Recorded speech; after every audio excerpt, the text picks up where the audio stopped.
Teks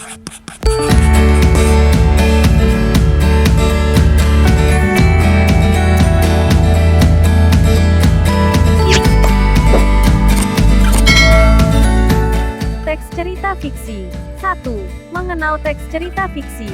Teks cerita fiksi adalah karya sastra yang berisi cerita rekaan atau didasari dengan angan-angan atau fantasi, dan bukan berdasarkan kejadian nyata, hanya berdasarkan imajinasi pengarang. Jenis-jenis cerita fiksi antara lain: A. Cerita jenaka merupakan bagian cerita rakyat yang berunsur jenaka atau lucu yang dapat membangkitkan tawa. B. Mite atau mitos adalah cerita prosa rakyat yang ditokohi para dewa atau makhluk setengah dewa yang terjadi di dunia lain dan dianggap benar-benar terjadi oleh empunya cerita atau penganutnya. C. Fabel adalah cerita yang menceritakan kehidupan hewan yang berperilaku menyerupai manusia. D. Legenda cerita rakyat yang dianggap benar-benar terjadi yang ceritanya dihubungkan dengan tokoh sejarah, telah dibumbui dengan keajaiban, kesaktian, dan keistimewaan tokohnya. E. Saga adalah cerita lama yang berhubungan dengan sejarah, yang menceritakan keberanian, kepahlawanan, kesaktian dan keajaiban seseorang. F. Cerpen merupakan salah satu jenis karya sastra yang memaparkan kisah atau cerita mengenai manusia beserta seluk-beluknya lewat tulisan pendek dan singkat. G. Novel adalah karangan prosa panjang yang mengandung rangkaian cerita kehidupan seseorang dengan orang di sekelilingnya dan menonjolkan watak dan sifat setiap pelaku. 2. Fabel dan unsur intrinsiknya. Fabel merupakan cerita fiksi atau hayalan. Namun, fabel berbeda dengan cerita fiksi lainnya. Tokoh dalam fabel adalah hewan. Oleh karena itu, fabel disebut juga sebagai dongeng hewan. Ciri-ciri fabel: A. Menggunakan hewan sebagai tokoh cerita. B. Tokoh hewan memiliki karakter dan sifat seperti manusia. C. Memiliki alur cerita. D. Memiliki pesan-pesan kebaikan di dalam ceritanya. Unsur-unsur intrinsik cerita adalah unsur-unsur yang membangun suatu karya sastra yang dapat ditemukan di dalam teks karya sastra itu sendiri. Unsur-unsur intrinsik cerita antara lain: A. Tokoh, pelaku dalam cerita.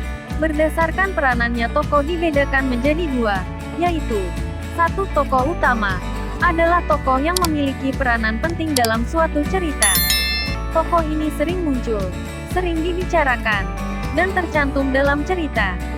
2. Tokoh tambahan adalah tokoh yang tidak memiliki peranan penting dalam suatu cerita karena kemunculannya hanya sebagai pelengkap cerita dan mendukung tokoh utama. B. Latar. Latar adalah segala keterangan, petunjuk, pengacuan yang berkaitan dengan tempat, waktu, dan suasana terjadinya peristiwa dalam cerita. Latar terdiri dari 3 jenis, yaitu latar waktu, latar tempat, dan latar suasana. C. Tema. Tema adalah gagasan atau ide pokok suatu cerita yang bersifat umum dan merupakan dasar cerita.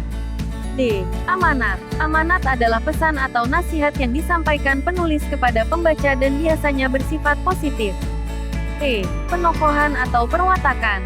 Penokohan atau perwatakan adalah watak atau karakter atau citra tokoh yang disajikan atau diciptakan penulis.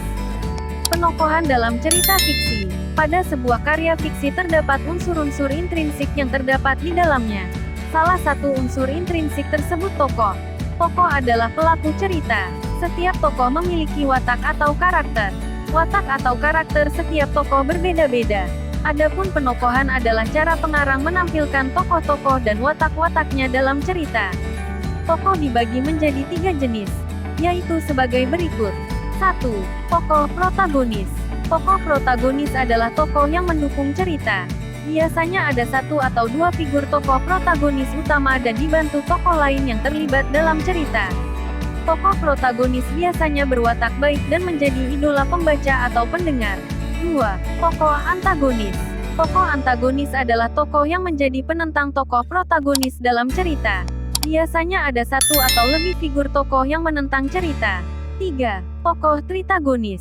Tokoh tritagonis adalah tokoh pembantu atau penengah dalam cerita baik untuk tokoh protagonis dan antagonis.